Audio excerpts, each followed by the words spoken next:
¿Qué tal? ¿Cómo les va? Muy buenas tardes. Qué gusto que comiencen con nosotros una semana más aquí en la UNAM Responde, en donde seguimos con el compromiso de seguir difundiendo información relacionada con esta pandemia desde muy distintas disciplinas y desde todas las áreas del conocimiento que se practican en nuestra universidad. A nivel internacional, pues siguen aumentando las medidas restrictivas, por ejemplo, principalmente en el continente europeo. Alemania ha dado a conocer que disminuirá su tráfico aéreo con el objetivo de también reducir los contagios por COVID-19. En nuestro país las fronteras siguen abiertas, pero el tema principal están siendo las vacunas y el trabajo que realizan las autoridades con respecto a la autorización, los contratos y la logística para que más vacunas y más dosis lleguen a nuestro país. Hasta este momento se habla, por ejemplo, de las colaboraciones con las farmacéuticas de Pfizer y 34 millones de dosis, con la de AstraZeneca alrededor de 77 millones, así como los 35 millones que se tienen apalabrados con CanSino, además de 34 millones con la plataforma COVAX, y se suman las 24 millones de dosis con la farmacéutica rusa. Se trata del desarrollo de Sputnik V. Así las cosas en nuestro país, sigue avanzando el proceso de vacunación que en esta primera instancia está atendiendo al personal de salud y ahora a algunos académicos que comenzarían ya a dar clases presenciales en algunas entidades de nuestro país. Y con más relacionado con el tema de las vacunas, esta tarde comenzamos con el doctor Carlos Rosales, quien nos amplía la información sobre este tema. Buenas tardes, Rosa. Qué gusto que sigue con nosotros en la UNAM Responde. Nuestro público quiere saber cuándo estaremos todos protegidos con ayuda de las vacunas. Bueno, recordemos que para lograr la protección todos debemos tener la condición de inmunidad de rebaño. Esto es cuando aproximadamente 2/3 partes de la población estén inmunes. Para lograr esto, el Gobierno de México ha lanzado la Política Nacional de Vacunación contra el virus SARS-CoV-2, que propone inmunizar como mínimo el 70% de la población. Este es el plan de vacunación. En la etapa 1, de diciembre del año pasado a febrero de este año, se vacunará al personal médico, aproximadamente 1 millón de personas. En la etapa 2, de febrero a abril, las personas mayores de 60 años. En la etapa 3, de abril a mayo, personas de 50 a 59. En la etapa 4, de mayo a junio, personas de 40 a 49 años. Y en la etapa 5, que va desde julio hasta el año 2022, el resto de personas, unos 59 millones de personas más. Para lograr esto, el gobierno propone a través de la Secretaría de Relaciones Exteriores obtener vacunas para 17 millones de personas de la compañía Pfizer, 30 millones de vacunas de la compañía AstraZeneca y 35 millones más de vacunas de la compañía CanSino Bio, para un total de 83 millones de personas. La Comisión Federal para la Protección contra Riesgos Sanitarios, COFEPRIS, aprobó el 11 de diciembre del año pasado el uso de la vacuna de Pfizer y el 4 de enero de este año el uso de la vacuna de AstraZeneca en nuestro país. Para poder lograr esto se requiere vacunar aproximadamente 250,000 personas cada día y esto se piensa lograr con el apoyo del Ejército y de la Guardia Nacional. Sin embargo, hay factores que complican el logro de este programa, sobre todo el acceso a las vacunas. 2 de las vacunas que están propuestas en este plan aún no están aprobadas o no están listas para su distribución. Por lo tanto, la vacunación logrará que se controle la pandemia en nuestro país hasta el año 2022. Mientras tanto, todos debemos seguir las recomendaciones de evitar las infecciones, manteniendo una sana distancia y siguiendo todas las medidas de protección. Cooperemos todos y esperemos nuestro turno para la vacuna. Gracias. Regresamos con Rosa al estudio de TV UNAM. Pues sí, aunque este proceso vaya avanzando, también debemos estar conscientes de que se mantienen los números altos en cuanto a los contagios y los decesos en nuestro país, por lo que en buena parte de nuestro territorio están la recomendación constante o vigente de evitar reuniones, fiestas, concentraciones de más de 10 personas. Y la pregunta que nos hacemos hoy es, ¿esto puede vulnerar los derechos humanos? ¿Cómo lograr un equilibrio? ¿Qué se está haciendo en nuestro país en esta materia? Para hablar de todo esto, me da muchísimo gusto saludar en este espacio universitario a alguien que está muy enterado, muy empapado obviamente de este tema, y es el doctor Luis Raúl González Pérez, quien es el actual coordinador del Programa Universitario de Derechos Humanos de nuestra universidad. Doctor, ¿cómo está? Un gusto saludarlo en este espacio universitario. Buenas tardes.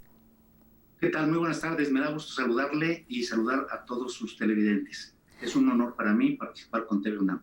Muchas gracias, doctor. Bienvenido a este espacio universitario que, por supuesto, también es su casa. Doctor, generalmente pues es importante hablar siempre de los derechos humanos. Es un tema vigente y lo primero que me gustaría preguntarle es, ¿son distintos, se han modificado con la llegada de esta pandemia? Déjeme decirle, los derechos humanos son aquellos derechos que, por ser seres humanos, tenemos como personas. Es decir, son inherentes a la persona por el solo hecho de serlo. Y estos derechos humanos, desde luego, tienen que ver con la libertad, por un lado, pero también otro derecho humano con la protección a la salud, la educación, el derecho al trabajo. Desde luego que estos valores incorporados en el sistema jurídico mexicano, ante circunstancias como son las emergencias sanitarias, pueden tener una limitación, pero esta limitación obedece a ciertas reglas. No olvidemos que tenemos que partir de que gozamos de un Estado democrático de derecho. ¿Qué quiere decir esto? Que las autoridades solamente pueden hacer aquello que la ley les faculta. En tanto los y las ciudadanas se pueden realizar todo aquello que la ley no les prohíbe. De ahí que, también debo decir, como contexto a lo que usted me pregunta, ningún derecho humano es absoluto. Es decir, todo derecho tiene limitaciones. ¿En función de qué? En función de la convivencia social, en función de esa convivencia pacífica, en función de que para ejercer mi libertad también tengo que empatarme con la libertad de los demás. En ese sentido, cuando en circunstancias lamentables como la que atraviesa el mundo, y México no es la excepción, de esta emergencia sanitaria, los derechos pueden entrar en tensión. El derecho a la protección a la salud o incluso a la propia vida derivado de un agravamiento de la salud frente al derecho a la libertad de que gozamos.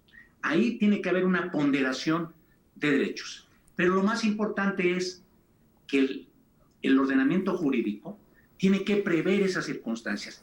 Y en México tenemos previsto un marco jurídico para contender con circunstancias emergentes, como son las epidemias, las pandemias, en donde nuestro marco regulatorio establece, por un lado, en la Constitución, en el artículo 73 constitucional, un órgano que es vital para la regulación de estas limitaciones a nuestras libertades, que es el Consejo de Salubridad General. Pero adicionalmente, la Ley General de Salud, que es regulatoria precisamente de este derecho fundamental del artículo 4 constitucional, que dice que todos y todas tienen derecho a la protección de la salud, pues prevé en esa regulación que ante circunstancias emergentes debe de funcionar el Consejo de Salubridad. Pero adicionalmente, ese consejo, déjeme decirle, lo preside el presidente de la República, pero adicionalmente la Ley General de Salud prevé que el secretario de Salud pueda tomar decisiones inmediatas para contener esta epidemia. Y en esas decisiones puede venir algunas restricciones a esos derechos que posteriormente serán validadas por los órganos respectivos. De ahí que, si bien tenemos derecho a que nadie puede privarnos de nuestras libertades en ciertas circunstancias, pero esas circunstancias tienen que preverse en la ley previamente establecida y de acuerdo con las formalidades que se prevén para esa limitación. ¿Qué se busca? Que no haya arbitrariedad en la limitación o restricción de los derechos. El artículo 1 constitucional es importantísimo. Ahí se dice que todas y todos quienes residen en México gozarán, o viven en México, las y los ciudadanos, gozarán de los derechos y garantías que la propia Constitución establece. Pero también señala con las restricciones que la misma prevé. A nivel internacional están los tratados internacionales que también posibilitan, bajo ciertos parámetros, poder restringir esos derechos, pero de acuerdo con las formalidades que el ordenamiento jurídico previamente establecido establezca. Y segundo, que las autoridades se conduzcan dentro del marco legal, que es que solamente pueden hacer lo que sus competencias establecidas en la ley les permiten. De ahí que, a su pregunta, ¿se modifican los derechos humanos ante circunstancias como la pandemia? Yo diría que los derechos humanos subsisten, tenemos derecho a la protección de la salud, a la vida, a nuestras libertades, pero para evitar efectos que puedan trastocar los derechos de la comunidad, el bien común, el bien de la sociedad en su conjunto, se pueden establecer ciertas restricciones con ciertas formalidades. Y por supuesto hay las condiciones para que así suceda, después de todo esto que nos explica, que quizá al resto de la población nos puede parecer un poquito complicado de entender todos estos acuerdos, saber los artículos de la Constitución y el alcance que pueden tener, por ejemplo, algunas autoridades y algunas instituciones. Doctor, me gustaría en este sentido que nos ayudara a entender qué es lo que está pasando, cómo lograr tener en equilibrio estos derechos humanos y el derecho a la salud con respecto a lo que ocurre con las fiestas, las reuniones sociales, los encuentros, las concentraciones familiares entre amigos que están restringidas desde hace ya varios meses en nuestro país. ¿Cómo lograr que estén justo en un equilibrio? Y efectivamente lo que usted dice es muy cierto. La sociedad lo que tiene que saber es que sus derechos deben estar garantizados y que nadie puede entrometerse en ellos, y cuando hay esa intromisión tiene que estar fijada en la ley. Con eso cierro el capítulo anterior. Y segundo, ¿qué hacer ante esta tensión, entre esta colisión que pudiera pensarse se da entre derechos? El derecho a mi libertad, pero también el derecho a la protección de la salud de la colectividad, la salud pública. Bueno, ahí se ponderan y hay reglas. La limitación a ese derecho tiene que tener un fin legítimo. ¿Se puede restringir en función de prever la salud pública de la sociedad? Sí, es un fin legítimo, el que se evite el contagio, la enfermedad y mayormente la pérdida de vidas, que por cierto, mi solidaridad con las familias de todas las personas que lamentablemente han fallecido como consecuencia del COVID. Y segundo, si teniendo ese fin legítimo, la restricción tiene que ser proporcional y razonable. En ese sentido, es válido que, desde luego, si como medida sanitaria que está legitimada la autoridad para establecer esa restricción por los efectos que conlleva el contagio, ha establecido medidas de sana distancia, evitar las concentraciones, de ahí las limitaciones incluso en los centros comerciales, para evitar precisamente que se conjunten diversas personas que pueden transmitir este contagio. De ahí que, desde el punto de vista de las reuniones sociales, yo veo dos aspectos.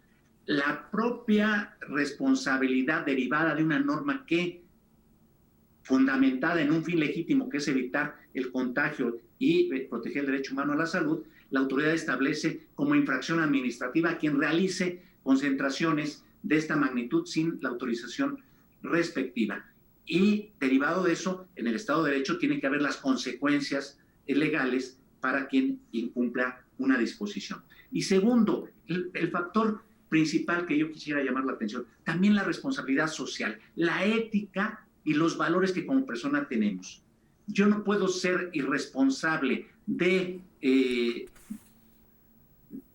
no tomar o seguir las reglas públicas que los órganos y las autoridades han establecido para respetar el derecho de los otros, porque entonces estaría vulnerando mi propio derecho. ¿Cómo respetar mi derecho si no respeto el de los otros? Y aquí nos hace falta mucha cultura de la prevención, de la legalidad, de la civilidad. Y la sociedad tenemos responsabilidades. Y trasladadas al derecho, cuando se incumple una responsabilidad, pues tiene que haber una consecuencia. Y si no se aplica esa consecuencia, entonces estamos debilitando nuestro Estado de Derecho. Y aquí déjeme decirle, vivimos en un Estado federal. Es decir, cada entidad federativa tiene y ha establecido reglas alrededor de estas restricciones a los derechos.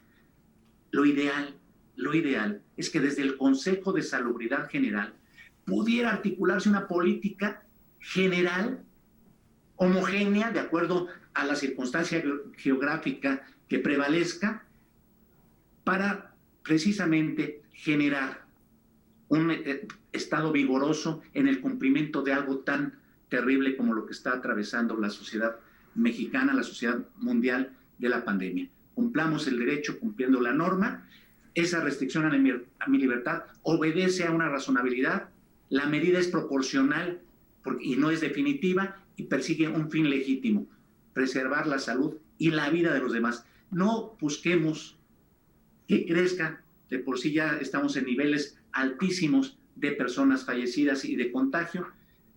Que la autoridad haga lo que la ley le dice que tiene que hacer, con oportunidad, con diligencia, con apoyo en la ciencia y con las medidas adecuadas. Y la sociedad cumplamos las disposiciones sanitarias que posibilitarán que los derechos humanos se puedan ejercer para todos y no pretendiendo ejercer mi derecho en función de lastimar los derechos de otros. Esa es la convivencia social y pacífica que requiere la sociedad mexicana, y el eje central es la ley.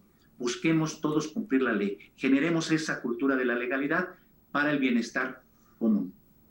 Los derechos están ahí, por supuesto, son ineludibles y debemos pensar también al mismo tiempo, poner en la balanza, como decíamos hace unos minutitos, la responsabilidad de todos y cada uno de nosotros. Doctor, nos queda muy poco tiempo para terminar esta entrevista y me gustaría que nos platicara sobre el trabajo que están realizando desde este programa universitario con respecto a lo que sucede en la pandemia e intentar que la información fluya en muy distintos niveles. ¿Cuál es el trabajo que están haciendo desde los últimos meses, doctor?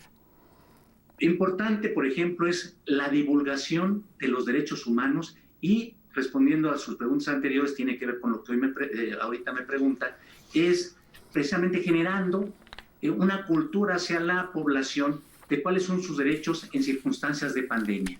Y aquí es muy importante que el Programa Universitario de Derechos Humanos en su página tiene cápsulas informativas de los derechos, sobre todo aquellos derechos dirigidos a la población en situación de vulnerabilidad, personas en calle, personas migrantes, mujeres que hemos visto los efectos de la pandemia en términos de sus derechos. Los derechos humanos no desaparecen en situaciones de pandemia. Lo que se tiene que hacer es buscar reforzar esos derechos. Por ejemplo, la no violencia contra las mujeres, pues ante la medida de confinamiento, lo que se tiene que buscar es que el Estado dé los canales adecuados para que el confinamiento no sea motivo, como ha sucedido, de que se incremente la violencia contra las mujeres, que haya los canales de denuncia adecuados. Y las personas, por ejemplo, con discapacidad, cómo están enfrentando la pandemia y cuáles son sus derechos. Hemos divulgado también el tema de los estándares internacionales, las resoluciones 1 y 4 de la Comisión Interamericana de Derechos Humanos. Hemos participado en foros y, desde luego, en esos foros lo que se busca es que la población conozca sus derechos, conozca los límites de la autoridad para limitar esos derechos, pero que también exija a la autoridad que proteja su derecho, pues estableciendo las consecuencias para quien infringe una medida sanitaria que me perjudica. Doctor, nos queda un minutito y pensando o escuchando todo lo que nos ha dicho, me gustaría ponerle casi un reto que nos ayude a entender en muy poquitos segundos quiénes son esos actores todos que están involucrados en los derechos humanos para que se cumplan, para que se respeten desde los ciudadanos, las autoridades. Lo escuchamos. En principio son las autoridades. Los derechos humanos son oponibles a las autoridades en principio, pero hace una década para acá, Las empresas son actores fundamentales para el respeto de los derechos humanos. Derecho a la educación, al trabajo, a la no discriminación, al medio ambiente y desde luego ahora a la protección de la salud. Y aquí hay una conjunción entre gobierno, empresas y población laboral.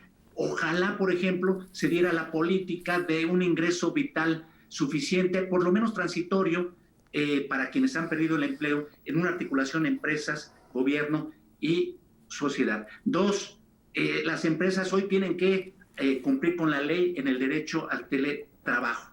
Entonces, esos son los actores, pero la sociedad también es actora y fundamental en cuanto a que se protejan sus derechos, pero también en cuanto a respetar los derechos de los demás con plena conciencia de evitar medidas que puedan trastocarlo, como el acudir a reuniones como fiestas o no cumplir con la medida de confinamiento.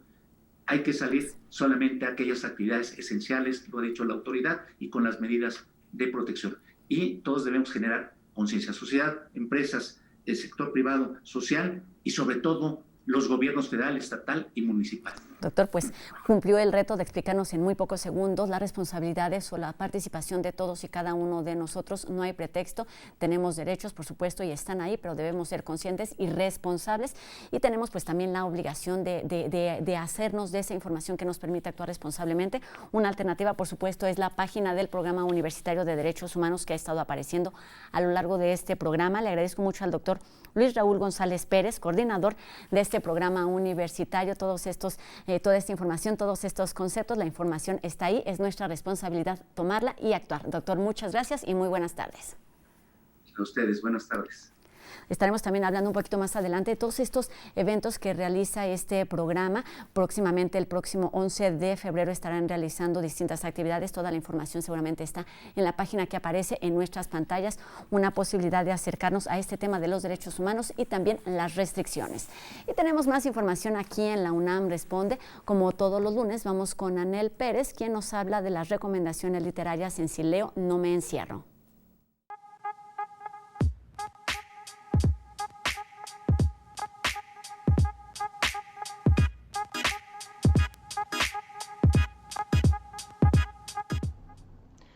Hola, bienvenidos a este espacio para la literatura y el fomento a la lectura.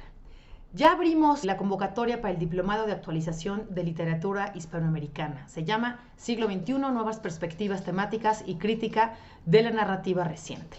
Vamos a abordar la narrativa escrita en los últimos 30 años a través de 7 ejes temáticos. El programa de verdad está buenísimo, consúltelo. Se va a llevar a cabo los martes y jueves del 16 de febrero que comenzamos hasta el 20 de octubre de 6 a 9 de la noche. Por otra parte, el número 90 de la revista Punto en Línea publica los textos ganadores del concurso Leer la Nueva Realidad. Por ejemplo, Lecturas de Berlín de Lucía Pi comienza así. Viajé a Berlín solo para quedarme en casa y conocer la ciudad desde el encierro. Las ventanas de mi edificio daban todas a un jardín donde por las tardes 2 adolescentes corrían en círculos a falta de gimnasio. De pronto no había nada que hacer. Fui a aprenderme de memoria las 4 paredes del departamento, las vetas del piso y las imperfecciones en el techo. No estaba prohibido salir, pero el temor a enfermarme pudo más que la promesa de aire libre. Y por último, invitamos a leer Periódico de Poesía, que ahora tiene una nueva entrada con una selección de poemas de Valerio Magrelli, ensayista y traductor italiano, en traducción de Roberto Bernal. Aquí un poema como muestra de su obra, Existen palabras. Existen palabras que rodean el pensamiento y lo atraviesan dulcemente, arqueadas como lágrimas. Como los huéspedes, olvidados rondan secretamente por las habitaciones, tocando cada cosa. Su andar parece el regalo paciente de un fruto de la tierra. Nos vemos el próximo lunes con más recomendaciones aquí en Si leo, no me encierro.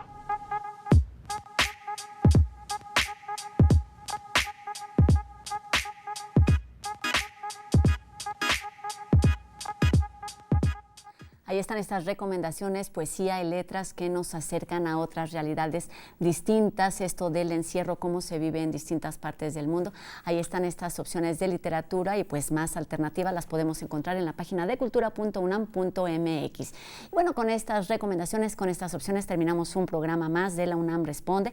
Les recuerdo que seguimos leyendo todas sus dudas y sus comentarios a través de nuestras redes sociales y los números de WhatsApp que ustedes ya conocen. Sigamos haciendo juntos este programa y recuerden que tenemos una cita mañana a las 2:30 de la tarde por TV UNAM. Adiós.